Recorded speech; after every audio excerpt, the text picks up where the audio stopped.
My fiancée told her mom, if it doesn't work out, Mark is still waiting. I was Mark's boss. I called Mark into my office and offered him a transfer to Germany. He took it. Then I went home, broke the engagement, and told her, Plan B just moved. Good luck.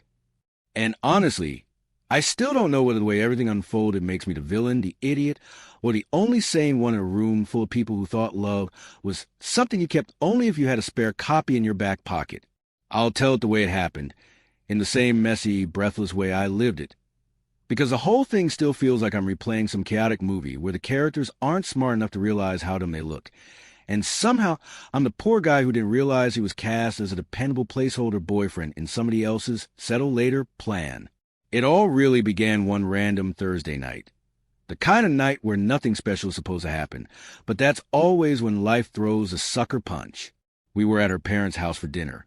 My fiancée, Jenna, sitting beside me like everything was normal while her mom, Karen, poured wine like she was trying to lubricate every family discussion into a therapy session. I excused myself to grab more napkins from the kitchen and walk back down the hallway quietly, mostly because their floor creaks like it's permanently surprised anyone is stepping on it.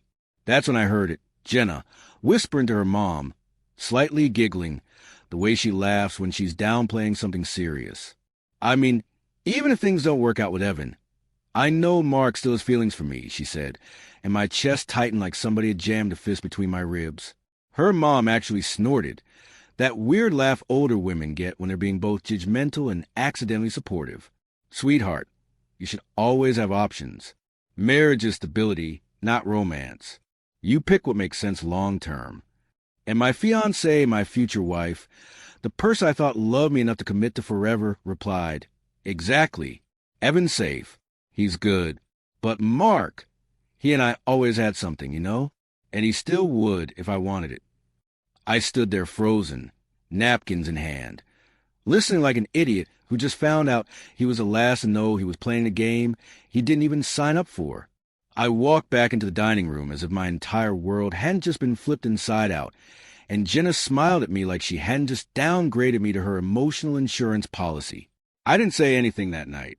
I didn't blow up, didn't confront her, didn't break a plate or slam a door. I just went quiet. Because that's what happens when your brain tries to process betrayal that isn't technically cheating, but feels like it cuts deeper than if she just kissed someone else in a bar. Over the next few days, I replayed that moment over and over. The tone, the way she said, even if things don't work out, like our relationship was just a project she wasn't sure was worth finishing. The casual mention of Mark, who she dated years before, who she always described as immature and emotionally unreliable. And the worst part? I was Mark's boss, not just a supervisor, his literal manager at a corporate office where I made decisions about promotions, raises, team transfers, all the stuff that shapes people's futures. For 2 days, I kept thinking, what does he know? Did she talk to him recently? Was he really waiting? My stomach twisted every time I imagined her laughing with him behind my back. Not in a cheating way, but in a, you're my security blanket, while I keep my real flame on reserve kind of way. On Monday morning, I walked into work after barely sleeping and saw Mark at his desk. He waved, clueless, happy, humming something. And I thought, maybe he really doesn't know. Maybe he's just being dragged into this mess like me. That afternoon, the Germany transfer opportunity landed on my desk. Corporate was asking if any employees might fit the role. It was a dream position, one that came with travel, a better salary, international training, and a resume boost that could reroute a person's entire career. And immediately, Mark popped into my mind, not out of revenge, but out of clarity. If Jenna thought he would be waiting, he shouldn't be waiting. Not for her. Not for anyone. And honestly, I didn't want my relationship entangled with workplace drama, emotional cross-currents, or secret expectations. So I called him into my office. He sat across from me, still boyish in that way guys in their late 20s sometimes look, like they haven't quite grown into their adult confidence. I explained the position, told him what it offered, told him why I thought he'd be perfect for it. His eyes widened like I just handed him a golden ticket. Seriously? Me? He asked, blinking like he couldn't believe it. Yeah. I said, feeling this strange mix of bitterness and calm. You've earned it. He accepted. Immediately. No hesitation. No mention of Jenna. No weird reaction. That's when I realized he really had no clue she still thought about him as a romantic fallback. He hugged me before he left the office, thanking me over and over.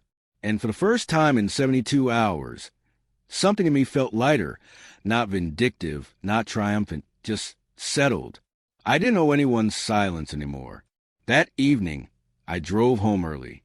The sky was dim, that blue-gray tone right before darkness swallows the last of the day, and I remember thinking how fitting it looked. The house felt too quiet when I walked in. Jenna was on the couch, scrolling on her phone, legs curled under her like she didn't have a care in the world. She looked up and smiled. "Hey, babe, you're home early." I sat across from her, heart pounding but face steady. "We need to talk." Her smile faltered. You know, that look people get when they know something is wrong, but don't know which lie they're about to get caught in? That was her face. "Okay, what's going on?" she asked, voice soft, a little shaky. I didn't drag it out. Didn't sugarcoat. Didn't pretend I was confused. "I heard what you said to your mom. I began." She froze. The color drained slightly from her cheeks. "W, what do you mean?" "About Mark," I said. "About me being the safe choice. About keeping him as an option if things didn't work out." She stared at me, eyes wide, posture stiff, panic rising, then immediately went into damage control mode. "Evan, I didn't mean it like that. I was venting. You know how my mom is. She pushes that options crap. I was just trying to shut her up." I shook my head. "You said it too casually for it to be a one-off comment." "I swear," she insisted, voice cracking, "I wasn't serious. I don't even talk to him anymore." "Good," I said, "because Mark won't be around. He took the transfer to Germany. He leaves next month." Watching her face crumble in real time was surreal. Her eyes widened. Her jaw fell open slightly. Her breath hitched. "He what?" "He took a job in Germany," I repeated. "A really good opportunity."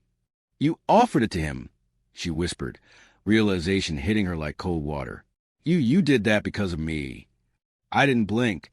"No, I offered him a career, move he deserved. What I'm doing because of you is this." And then I slid the ring box onto the coffee table.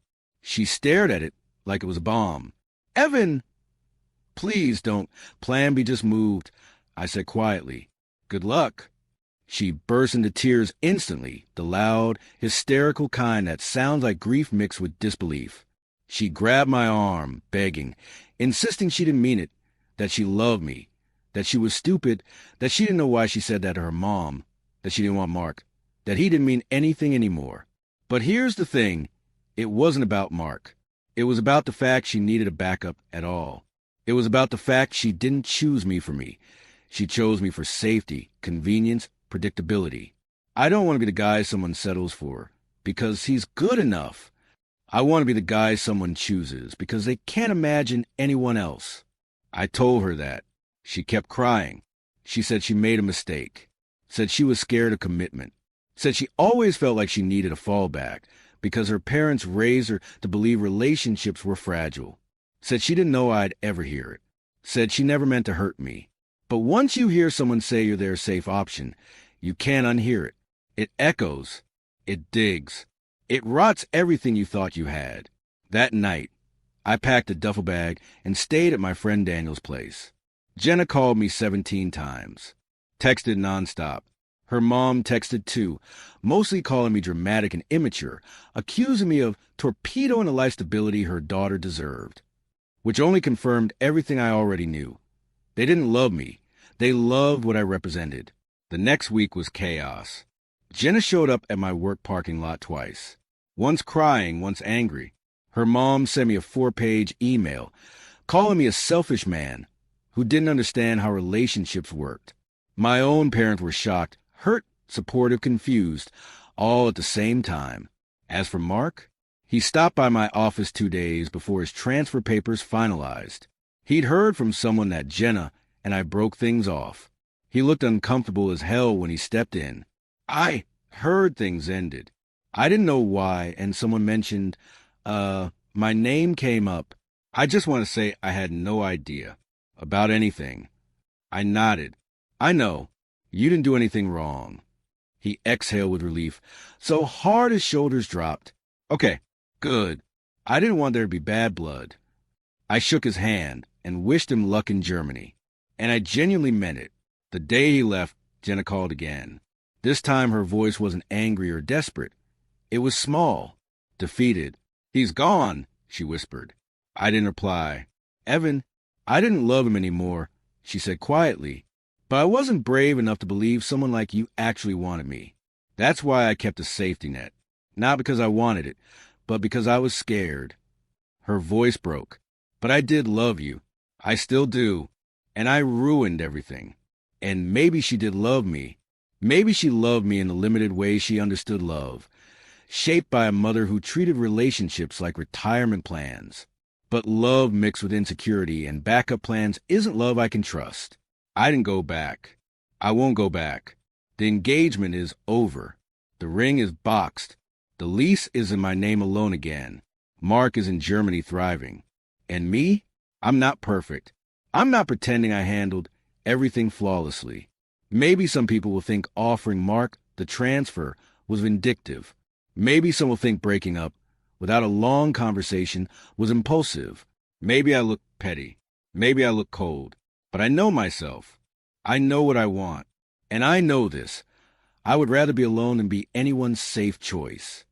I would rather start from scratch than build a life with someone who keeps a replacement in the wings. And for the first time in a long time, I feel free. Not triumphant, not proud, not vengeful. Just free. Like I finally remember that being alone is better than being loved conditionally. If you've read this far, here's the truth I wish I'd known earlier. Love without respect isn't love. Commitment without certainty is fear wearing a mask. And the moment someone reveals they had a plan B, you become their plan C. I refuse to live like that. Not anymore.